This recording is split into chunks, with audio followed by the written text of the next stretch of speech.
ভোজের ভাত সহে না, কইছে ভোজ খেতে যাবো না। কইছে কেন? কইছে পেটি সহে না। তার লাগে ওকে ভোজ ভাল লাগে না। ওইরকমই যারা ভোজপুরি বুঝে না তাদের ভোজপুরি তো ভালো লাগবে না ভাই।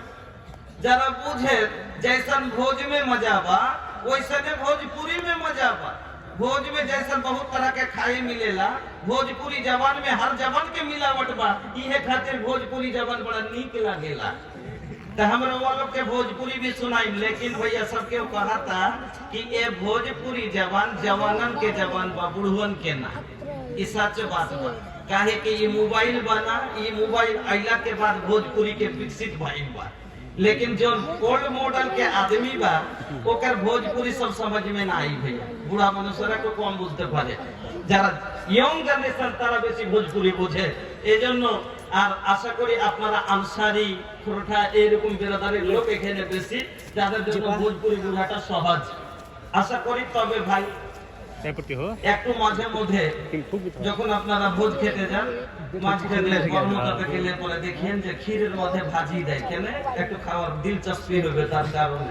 হ্যাঁ, তো ওরকমই বক্তব্যের মাঝে মধ্যে একটু করে ভোজপুরি দিব ভাই। শুধু ভোজপুরি বলে গেলে হবে না। चटनी नहीं हम चटाई तो आम के चटनी मिली तो कभी आमड़ा के जरूर मिली। तो वो लोग तनी धीरज रख के बैठ जाए। ए भैया विनती स्वीकार कर बैठा। ভালো কচু আলু হইলে অল্প জালে সিঝে, আর ভালো জ্ঞানের লোক তো এক কথাটি বুঝে। এক ধরনের আলু আছে হাজার জাল দিলে কর্ম পয়সা হয় না, সে আগুনেরই ফলে। বুঝেও যে অবুঝ সাজে তারে বুঝাই কে? যে বুঝেও অবুঝ সাজবে তাকে বুঝাবার ক্ষমতা আছে কাউরি? তো ওই আমাদের বিহার একটা ভাষা আছে যে এ हो तोरा बकरी हमरो धान खाय लेलके, कुछ गलती भए गेलो छे भैया माफ करी दे। जे ठीक से तोरा माफ करी देलिए, लेकिन खेले के नहीं। अरे भैया खेल कहीं से तो गलती माफी मांगे छिए तोरा से, तो जे ठीक से तोरा हम माफ करी दे छिए, लेकिन खेले के नहीं। তো ওই কথাই যদি বলো এরকম হুজ্জিতে লোককে বুঝাইতে কেউ পারবে? পারবো না ভাই, আর বলবো না। ইনসানকে ইশারা কাফি, বুঝে থাকেন তো বসে যান। যাক, তাহলে আসুন আমি আপনাদের সম্মুখে শুরু করি। আজ এক স্বামী তার বউয়ের দোষ দিচ্ছে।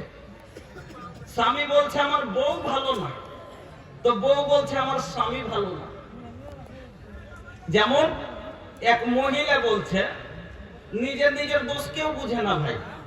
এক মহিলা বলছে जब मैं बहू थी तो मुझे सास अच्छी नहीं मिली, जब मैं बहू थी तो मुझे सास अच्छी नहीं मिली, और जब मैं सास बन गई तो मुझे बहू अच्छी नहीं मिली। मेरे अंदर कोई कसूर नहीं। আসলে সব কসুরওয়ারি।